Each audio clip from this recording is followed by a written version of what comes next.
Guys, എന്തൊക്കെയാ നമ്മൾ ഈ മിന്നുന്ന ബസ്സിൽ കയറി പോകുന്ന വയനാട്ടിലേക്കാണ്. വയനാട്ടിൽ എന്താ പരിപാടി വെച്ചാൽ വയനാട്ടിലെ NSSന്റെ ഒരു വർക്കുണ്ട്. മിന്നുന്ന ബസ് ഒന്നും വേണ്ട, KSRTC പോകാൻ വിചാരിച്ചിട്ട്, പക്ഷേ KSRTC കിട്ടില്ല എന്ന് പറഞ്ഞപ്പോൾ നമ്മൾ ഇതിൽ കയറാൻ കൊണ്ട് വിചാരിച്ചിട്ടോ. കയറിയപ്പോൾ തന്നെ അടുത്തുള്ള സീറ്റുകളൊക്കെ വെറുപ്പിച്ച് വർത്താനത്തിലാണെങ്കിലും പിന്നെ ഈറ്റിങ്ങളൊന്നും വയറില്ല കേട്ടോ, ഉറക്കത്തോടെ ഉറക്കായിരുന്നു കേട്ടോ. ഇവലൊക്കെ ഒന്ന് കാറ്റ് കൊണ്ടാൽ ഉറങ്ങുന്ന മനുഷ്യന്മാർ കേട്ടോ. അപ്പോഴാണ് നമുക്ക് ഒരു ചെറിയ പണി വേദനുണ്ട് മനസ്സിലായി. എന്താ ഇവലൊക്കെ എന്തിനാണ് ഇങ്ങനെ നോക്കി നിൽക്കുന്നതെന്നല്ലേ. ബസ്സിൽ എന്തൊക്കെ സ്ഥലങ്ങളൊക്കെ പോവേ കത്ത് എന്തൊക്കെ ആണെന്ന് പറയും. പിന്നെ യാത്രക്കാരെ നാട്ടുകാരെ ഒന്നായിട്ട് ബഹളത്തോട് ബഹളം. ഈ ബർക്കത്തുള്ളവർ കയറിയിട്ടാണോ ഇങ്ങനെയൊക്കെ സംഭവിച്ചു ചോദിച്ചാൽ അറിയില്ല. പിന്നെ ആൾക്ക് നന്നാക്കി നമ്മളുടെ യാത്ര കൊണ്ട് തുടങ്ങി. രാവിലെ തന്നെ വീട്ടിൽ നിന്ന് കുറ്റിയും പിരിച്ച് ഇറങ്ങിയതിനെ കൊണ്ട് പിന്നെ ഈറ്റിങ്ങളോടൊക്കെ പൊരുതി നേടി നമുക്ക് സൈഡ് സൈഡ് കിട്ടിയതിനെ കൊണ്ട് നല്ല നല്ല കാഴ്ചകളൊക്കെ കണ്ടിട്ടുണ്ട് നമ്മൾ പോയത്. അങ്ങനെ സ്കൂളെത്തി ആരും കാണാൻ ഓലെ വിളിച്ച് 10 പറയാന്ന് വിചാരിക്കുമ്പോഴാണ് നമ്മളൊരു സത്യാവസ്ഥ കൊണ്ട് മനസ്സിലാക്കുന്നത്.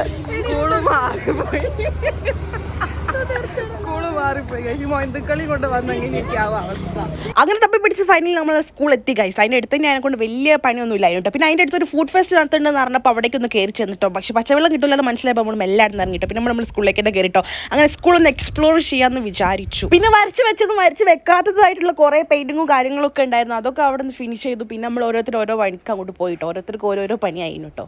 പിന്നെ പാട്ടായി, വർത്താനായി, വിടുവായിത്തരങ്ങളായി സമയം പോയതെന്നെ അറിഞ്ഞില്ല കേട്ടോ. നമ്മളുള്ളത്തെ ഒരു കലാകാരൻ നമ്മൾ തന്നെ തിരിച്ചറിയാൻ തോന്നിയ ഒരു നിമിഷമായിരുന്നു എന്ന് വേണമെങ്കിൽ അത് പറയാട്ടോ. പിന്നെ നമ്മളെ നാട്ടിൽ പലയിടത്തും വംശനാശം കണ്ട ഈ സംഭവം കണ്ടു, ബ്ലാക്ക് ബോർഡ്. ഇതൊന്നും നമ്മളിവിടെ കാണാനേ ഇല്ല. പിന്നെ ഉച്ചയ്ക്ക് നല്ല ബിരിയാണി ആക്കി വെച്ചപ്പോൾ തുറന്ന് നോക്കുമ്പോൾ എന്താ കണ്ടില്ല നമ്മളെ ചോറ്.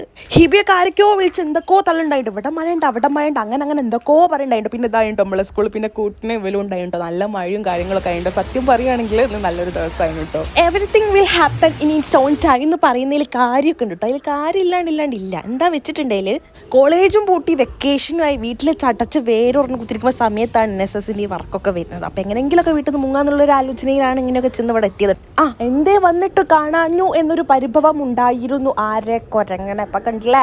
പിന്നെ അവിടുത്തെ വർക്ക് കഴിഞ്ഞ് നമ്മൾ നേരെ അവിടെ നിന്ന് ഇറങ്ങിയിട്ടോ. പിന്നെ എന്താ വെച്ചിട്ടുണ്ടെങ്കിൽ എങ്ങനെയെങ്കിലൊക്കെ പുറയിൽ എത്താതിന്നായി കേട്ടോ. ആസ് യൂഷ്വൽ എപ്പോഴത്തേം പോലെ തന്നെ ചുരത്തിൽ നല്ല ബ്ലോക്ക് ആയിട്ടോ. ബസ്സിലാണെങ്കിൽ അജ്ജാതി തിരക്കുമായിട്ടോ. എങ്ങനെയൊക്കെ കൊതി തിരികെ കഴിഞ്ഞിട്ടോ നമ്മൾ എത്തിയത്. അങ്ങനെ നമ്മൾ കോഴിക്കോട് എത്തി ഗൈസ്. അപ്പോൾ ഓക്കെ ബൈ.